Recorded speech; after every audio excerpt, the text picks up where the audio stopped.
Bismillahirrahmanirrahim. Assalamualaikum warahmatullahi wabarakatuh. Salam sejahtera bagi kita semua. Om Swastiastu, Namo Buddhaya, salam kebajikan. Saya Joseph Milarangga dari Prodi Pendidikan Teknik Bangunan dengan NIM 15036240051. Di sini saya akan mempresentasikan kajian saya tentang profesi guru, dengan masalahnya yang saat ini dengan artikel jurnal 10 tahun yang kebelakangan ini. Oke. Untuk pertama-tama saya akan membacakan bab 1 dulu pendahuluan, itu latar belakang. Profesi guru sebagai ujung tombak dalam dunia pendidikan memegang peranan yang sangat krusial. Kualitas pendidikan suatu bangsa sangat tergantung pada kualitas pada gurunya. Namun dalam beberapa dekade terakhir, profesi guru dihadapkan pada berbagai tantangan dan permasalahan kompleks yang perlu mendapat perhatian serius. Untuk rumusan masalahnya, bagaimana pengaruh kesejahteraan guru terhadap kuliah pendidikannya. Dengan banyaknya riset menemukan bahwa kesejahteraan guru, termasuk aspek gaji, tunjangan, dan kondisi kerja, dapat mempengaruhi kinerja dan motivasi guru. Kurangnya kesejahteraan dan dapat berdampak pada semangat mengajar dan komitmen dalam meningkatkan kualitas pendidikan.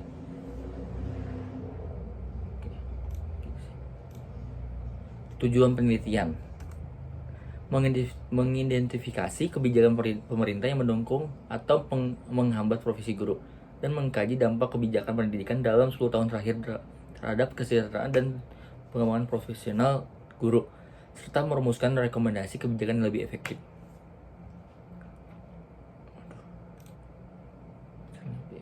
Mungkin yang kebijakan yang lebih efektif saya lupa cantumin, mohon maaf.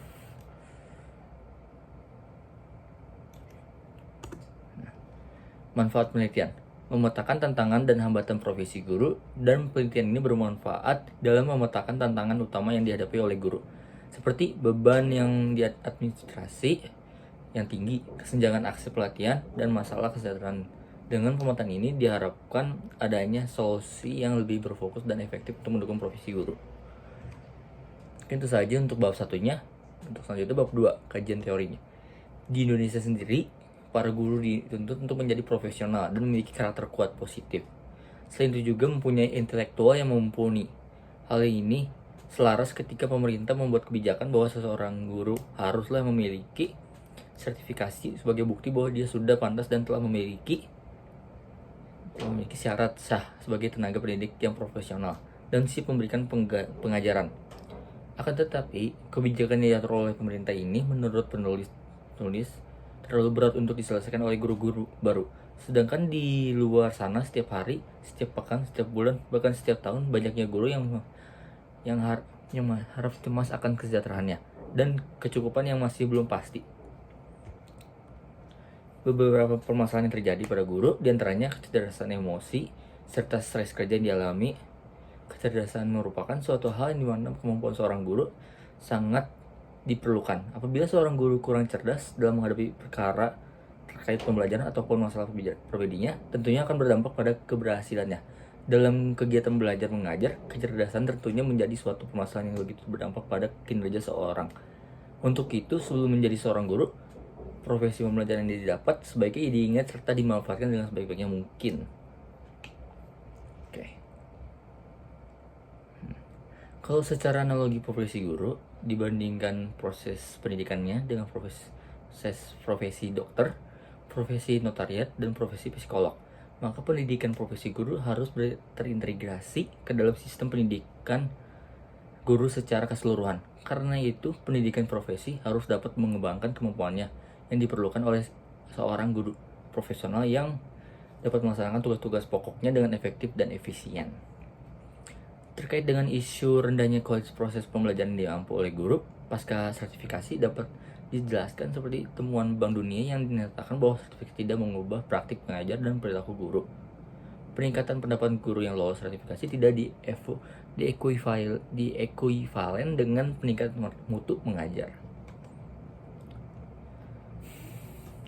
Salah satu fasilitas yang diberikan pemerintah melalui UU tersebut adalah diberikannya sertifikasi guru, yang implikasinya guru memperoleh tunjangan. Sertifikasi tunjangan tersebut bertujuan untuk meningkatkan kinerja guru sebagai suatu kegiatan profesi. perhatian pemerintah tersebut dalam mengangkat kualitas mutu pendidikan kita secara nasional. Sejumlah masalah masih mengitari persoalan guru sebagai tenaga profesi, masalah guru dari proses rekrutmen guru, tidak ada uji bakat dan uji kompetensi. Sampai pada hilirnya, yaitu evaluasi berkesinambungan terhadap para guru yang bersertifikasi masih menjadi problema. Sejumlah problema ini masih menjadi kajian peningkatan mutu pendidikan. Tuntutan guru untuk meningkatkan mutu pendidikan erat kaitannya dengan bakat, tanggung jawab, dan komitmen guru dalam melaksanakan tugasnya untuk menjadi guru yang profesional dan bertanggung jawab. Memasuki abad ke-21, tuntutan peran guru tidak ringan. Guru diharapkan mampu dan dapat melaksanakan 4 pilar pelajaran yang dianjurkan oleh Komisi Internasional UNESCO untuk pendidikan, yaitu learning to know, learning to do, learning to be, learning to live together. Selanjutnya, hal yang senada diberikan dalam harian berhikmat di jalur profesi guru. Menekuni profesi guru tidak hanya membutuhkan pengetahuan yang memadai akan bidang studi yang diajarkan, lebih dari seorang guru juga perlu kreatif mengatasi persoalan pada diri siswa dan lingkungan sekitar. Beberapa pakar pendidikan berpendapat bahwa jika ingin memperbaiki mutu pendidikan, maka sejahterakan gurunya. Selain itu, beberapa hasil studi juga menyatakan bahwa tingkat kesejahteraan merupakan penentuan bagi kita guru dalam menjalankan tugasnya. Dari beberapa studi yang lain yang dilakukan mengenai mutu pendidikan di berbagai negara, dilaporkan bahwa negara yang memberikan perhatian khusus pada gaji dan peringkat kesejahteraan guru lebih baik mutunya pendidikannya. Tingkat kesejahteraan guru sangat berpengaruh terhadap mutu pendidikan. Diilustrasikan bahwa rendahnya tingkatnya kesejahteraan guru menyebabkan rendahnya motivasi guru dalam mengajar dan kedisiplinan guru, sehingga rendahnya motivasi mengajar mempengaruhi proses pembelajaran di kelas yang cenderung tidak efektif dan efisien. Salah satu komponen penting dalam pendidikan adalah guru. Peran guru sangatlah penting dalam mengajar dan mendidik siswa, serta dalam memajukan dunia pendidikan. Mutu siswa dan pendidikan bergantung pada mutu guru, karena gurulah yang langsung berhadapan dengan peserta didik untuk mentransfer ilmu, pengetahuan, dan teknologi sekaligus mendidik dengan nilai-nilai positif melalui bimbingan dan keteladanan. Karena itu guru harus memiliki kompetensi yang sesuai dengan standar nasional pendidikan agar ia dapat menjalankan tugas dan perannya dengan baik dan berhasil. Menjadi guru berarti menyandang dua status, yaitu yakni profesional dan pendidik. Tetapi kedua status ini tidak hanya didasarkan kompetensi didaktif metodik saja, sebab ada ekspektasi sosial yang menjadi cita-cita ideal masyarakat, sehingga guru profesional bukan semata-mata berorientasi mendapatkan pekerjaan dan mendapatkan yang layak, melainkan juga memiliki panggilan jiwa dan kesadaran humanis. Meskipun banyak pelatihan peningkatan profesi guru di berbagai jurusan pendidikan, tetapi prosesnya tidak banyak bermakna. Hal ini disebabkan cara berpikir guru yang materialistik. Oleh sebab itu, makna guru sebagai pekerjaan harus digeser pada posisi sebagai aktor sosial yang saling berdialog dengan realitas sosial untuk mendapatkan berbagai solusi akan persoalan pendidikan.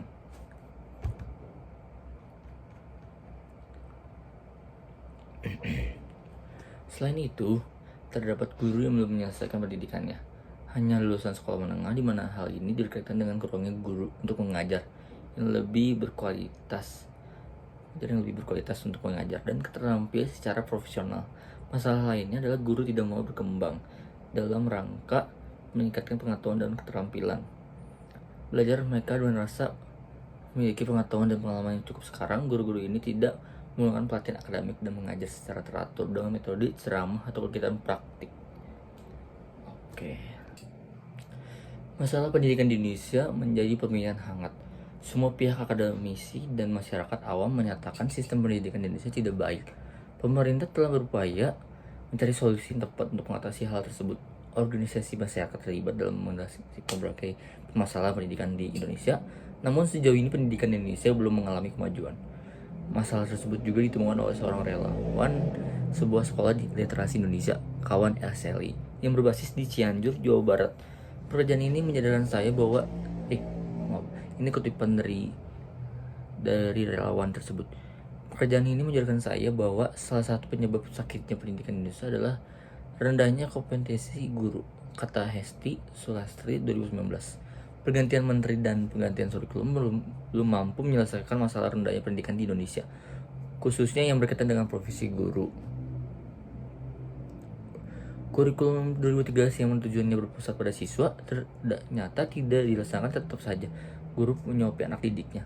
Akibatnya siswa selalu menerima informasi dari sumber yang pasif, sedangkan dalam UU nomor pasal 14 tahun 2015 yang mengatur tentang guru dan pendidikan menyatakan bahwa guru dan guru harus dapat membantu memotivasi dan memotivasi siswa untuk belajar.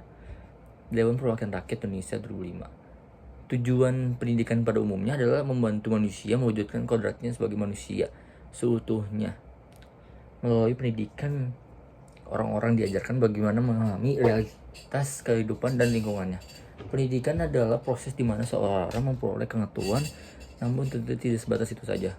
Oleh karena itu, pendidikan mampu sekedar transfer ilmu saja, tetapi juga mampu mengetahui mengalami potensi dalam diri Indonesia itu sendiri. Pendidikan tidak hanya sebagai suatu rutinitas, tapi juga pendidikan yang operasional, mengacu pada prosesnya. Pendidikan dalam ini pendidikan berorientasi pada penanaman nilai dan pemahaman norma sosial kepada anak didik, bukan semata proses penyaluran pengetahuan kognitif. Pendidikan bukan hanya menghafal, tetapi yang lebih penting adalah menjadikan sebagai manusia, karena pendidikan merupakan proses dalam memanusiakan manusia. Pendidikan juga merupakan proses humanisasi dalam kehidupan keluarga, masyarakat, sosial, dan budaya. Realita yang terjadi menunjukkan bahwa pendidikan mulai kehilangan fungsi utamanya, yaitu dalam membentuk manusia yang seutuhnya, dan lebih mengambil keuntungan dari proses pendidikan tanpa memperhatikan kualitas dari output peserta didik yang dihasilkan. Maka dari itu, proses pendidikan harusnya berjalan sesuai dengan tujuannya. Walaupun dalam pelaksanaannya masih ada hal-hal yang tidak sesuai, untuk mengatasinya perlu dilakukan evaluasi serta perbaikan dalam peningkatan kualitas pendidikan di Indonesia. Permasalahan tersebut dapat diselesaikan dengan kerja sama antara semua pihak, yaitu orang tua, masyarakat, dan guru, sekolah, dan pemerintah. Interkoneksi dan integrasi yang kuat antara pihak-pihak tersebut dapat menjadikan pendidikan yang ideal dan menyeluruh. Sampai saat ini, tidak semua guru sekolah mengajar sebagaimana mestinya. Peningkatan kualitas guru penting dilakukan karena pembelajaran yang terencana tidak akan berhasil tanpa dukungan guru yang terampil. Ada 4 penyebab umum kegagalan guru, yaitu pertama, latar belakang ilmu yang tidak sesuai dengan mata pelajaran yang mampu. Kedua, guru yang belum menyelesaikan pendidikan strata 1. Ketiga, guru enggan mengembangkan diri. Keempat, rekrutmen guru yang belum efektif. Sebab dalam prakteknya justru guru melakukan kegiatan lebih dari 24 jam per minggu. UU Guru dan Dosen tahun 2005, Dewan Perwakilan Rakyat Indonesia 2005, disusun untuk menjawab kebutuhan dan tuntutan saat ini, yaitu digital life platform atau era digital. Dengan era digital ini, guru dapat melakukan pekerjaan lebih dari 24 jam setiap minggunya. Inilah yang disebut keprofesionalan guru atau guru sebagai profesi. Sama halnya profesi dokter yang dapat menjalankan kewajiban sepanjang waktu, demikian pun dengan guru. Jam-jamnya kegiatan guru berlanjut sampai di rumah. Dengan jaringan online yang berhubungan dengan guru, sebenarnya bisa terus bekerja. Itulah amanat UU Guru dan Dosen tahun 2005. Salah satunya ialah misalnya menulis di media online dapat menjadi kredit guru profesional. Dalam media-media online membahas masa-masa pendidikan dalam media online guru dapat mempublikasikan teman-teman baru atau inovasi baru. Hal-hal ini bisa menambahkan banyaknya kredit bagi guru. Bila jumlah kreditnya tinggi, maka kualitas guru yang bersangkutan tinggi juga. Dalam era digital ini, kinerja guru profesional telah meningkatkan jauh dari masa sebelumnya. Dalam masa kini, masa kerja guru tidak lagi terbatas pada jadwal resmi. Namun pada waktu sepanjang jam-jamnya, kehidupan efektifnya sepanjang satu hari. Cuma kemudian meningkatkan secepat dalam kehidupan keprofesional guru. Guru tidak lagi mengandalkan otot, namun otak. Guru tidak lagi mengandalkan otot. Ia tidak lagi bekerja mengandalkan fisik semata-mata, namun intelektual. Hal ini berikutnya ialah kenyamanan dan efisiensi. Efisiensi guru akan tinggi, kenyamanannya akan tinggi. Singkatnya, perlu ada efisiensi dalam kelancaran dalam semua segi. Teristimewa bagi para guru yang berkompetensi agar mereka nantinya menjadi garda terdepan bangsa Indonesia dalam abad digital ini. Mungkin segitu saja yang saya presentasikan dengan kajian yang saya buat tentang permasalahan guru, tentang permasalahan profesi guru yang saat ini dengan referensi jurnal 10 tahun yang belakang ini. Oke, mohon maaf jika kata-kata penyampaian saya kurang dimengerti, dan terima kasih sudah ditonton. Wassalamualaikum warahmatullahi wabarakatuh.